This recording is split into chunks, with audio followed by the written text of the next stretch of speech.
Hi అండి, welcome to one more mini blog. ఈరోజు మనము బెల్లం పొంగల్ చేస్తున్నామండి. బెల్లం పొంగల్ ఎలా చేయాలో స్టార్ట్ చేద్దామండి. ఫస్ట్ ఇక్కడ నేను 1 కప్పు రైస్ తీసుకున్నానండి. 1 కప్పు శనగబాళ్ళు ఫస్ట్ వాష్ చేసి ఒక హాఫ్ అన్ అవర్ నానబెట్టి పెట్టానండి.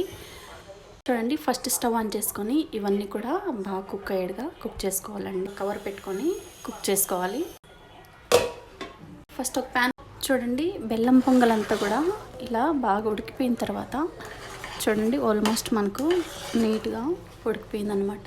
నెక్స్ట్ పక్కన పెట్టుకొని మనం కుక్ అయిందండి, ఇలా వచ్చేటట్టు కుక్ చేసుకోవాలండి. నెక్స్ట్ పక్కన పెట్టుకొని కొంచెం జీడిపప్పు అవి ఫ్రై చేసుకుందామండి. నెక్స్ట్ గీ యాడ్ చేస్తున్నానండి. గీ యాడ్ చేసిన తర్వాత నెక్స్ట్ కోకోనట్ అండి, నెక్స్ట్ జీడిపప్పు అండి, నెక్స్ట్ డ్రై గ్రేప్స్ అండి. నెక్స్ట్ ఇవన్నీ కూడా గోల్డ్ కలర్ వచ్చేంత వరకు ఫ్రై చేసుకోవాలండి. చూడండి, ఇలా వచ్చేంత వరకు ఫ్రై చేసుకోవాలండి. సిమ్లో పెట్టుకొని ఫ్రై చేసుకోవాలండి.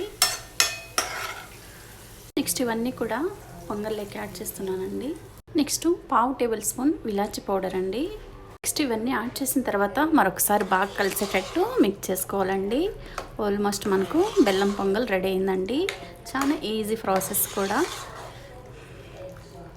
సో మనకు బెల్లం పొంగల్ రెడీ అండి. ఒకసారి మీరు కూడా ట్రై చేసి మీకు ఎలా వచ్చిందో కామెంట్ సెక్షన్లో కామెంట్ పెట్టండి. అలాగే ఈ వీడియో మీకు నచ్చినట్టయితే like, share, subscribe. Thanks for watching this video.